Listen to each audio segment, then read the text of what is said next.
बार की बात है कि एक बहरी जहाज समंदर के तूफानों में फंस गया। तूफान इतना शदीद था कि जहाज उससे निकल ही ना पाया। जहाज के सभी मुसाफिर डूब गए सिवाय एक मुसाफिर के। मोजज़ाती तौर पर वो एक मुसाफिर बच गया और अल्लाह की मदद से पानी की लहरों के साथ तैरता हुआ एक छोटे से टापू पर पहुंच गया। वो एक छोटा सा टापू था जिस पर कोई इंसान मौजूद नहीं था। वहां वो आदमी खुदा से मदद मांगने लगा, ऐ खुदा तो किसी को यहां मुझे बचाने के लिए भेज दे। ऐ खुदा कोई जहाज इस तरफ भेज दे जो यहां से गुजरे और मेरी मदद करे। उसने रो रो कर बड़ी दुआएं मांगी। पूरा दिन गुजर गया लेकिन कोई उसे बचाने के लिए नहीं आया। रात को वो थक हार कर रोते रोते खुदा से दुआएं मांगते मांगते वहां रेत पर ही सो गया। दूसरा दिन फिर उसने खुदा से दुआएं मांगते हुए गुजार दिया लेकिन कोई उसकी मदद को ना आया। शायद खुदा उसकी बात को सुन ही नहीं रहा था। इसी तरह दिन गुजरते गए। वो रोज दुआएं मांगता, अल्लाह से मदद की भीख मांगता लेकिन कोई उसकी मदद को नहीं आया। एक महीना गुजरने के बाद वो हार मान चुका था। उसकी सारी उम्मीदें टूट चुकी थी। उसे यकीन हो गया था कि अब कोई उसकी मदद को नहीं आने वाला। उसने टापू पर लकड़ी की एक छोटी सी झोंपड़ी बना ली और वहां रहने लगा। उसे यकीन हो गया था कि अब उसने बाकी की जिंदगी इसी टापू पर ही गुजारनी है। वो खुदा की रहमत से नाउम्मीद हो चुका था। वो वहां नारियल का पानी पीता, जंगल का फल खाता और मछलियों का शिकार करता था। एक दिन उसने मछली पकाने के लिए आग जलाई तो उसकी लकड़ियां खत्म हो गईं। वो लकड़ियां इकट्ठी करने के लिए दरख्तों की तरफ गया लेकिन जब वो वापस आया तो उसकी झोंपड़ी में आग लग चुकी थी। उसकी जलाई हुई आग में से कुछ चिंगारियां उसकी झोंपड़ी पर गिरी होंगी और लकड़ी की झोंपड़ी ने आग पकड़ ली होगी।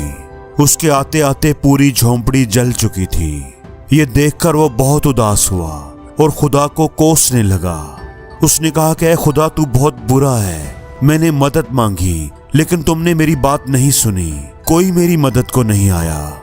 मैंने रहने के लिए बड़ी मुश्किल से एक झोंपड़ी बनाई थी और तुमने उसे भी जला दिया। ऐ ऊपर वाले तू बड़ा जालिम है। वो पूरा दिन रोता रहा और ऊपर वाले को कोसता रहा। रात हुई तो वो रोते रोते रेत पर ही सो गया।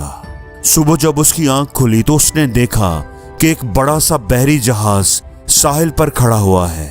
उसे अपनी आंखों पर यकीन नहीं हो रहा था कि कोई उसे बचाने के लिए आ गया है। वो बहरी जहाज पर सवार हुआ और जहाज वहां से रवाना हो गया। उसने बड़े तजस्सुस से जहाज के कप्तान से पूछा कि आपको कैसे पता चला कि सुनसान टापू पर मैं फंसा हुआ हूं और आप मेरी मदद को आ गए। कैप्टन ने जवाब दिया कि हम यहां से गुजर रहे थे और कल आपने ही तो फायर सिग्नल भेजा था। वो आदमी बड़ा हैरान हुआ। उसने कहा कि मैंने तो कोई फायर सिग्नल नहीं भेजा था। ये कप्तान क्या बात कर रहा है। लेकिन फिर उसे अपनी जलती हुई झोंपड़ी की याद आई। वो समझ गया कि कैप्टन उस जलती हुई झोंपड़ी को फायर सिग्नल समझा होगा।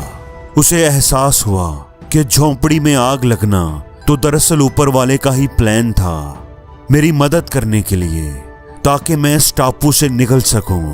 अब उसे खुद पर बड़ी शर्मिंदगी हुई कि वो ऊपर वाले के बारे में क्या क्या बोलता रहा और अब वो खुदा का शुक्र अदा करने लगा कि खुदा ने उसकी दुआएं कबूल की और उसे उस टापू से निकलने में मदद की। दोस्तों, हम अपनी महदूद अकल के साथ दुनिया को देखते हैं और खुदा के मंसूबों को समझ नहीं पाते। जब भी हम पर बुरा वक्त आता है हम ऊपर वाले को कोसने लगते हैं, गिले शिकवे शिकायतें करने लगते हैं, जबकि हमें खुदा पर यकीन रखना चाहिए, उसी पर एतमाद करना चाहिए, उसकी रहमत से नाउम्मीद नहीं होना चाहिए और अपनी कोशिश करते रहना चाहिए।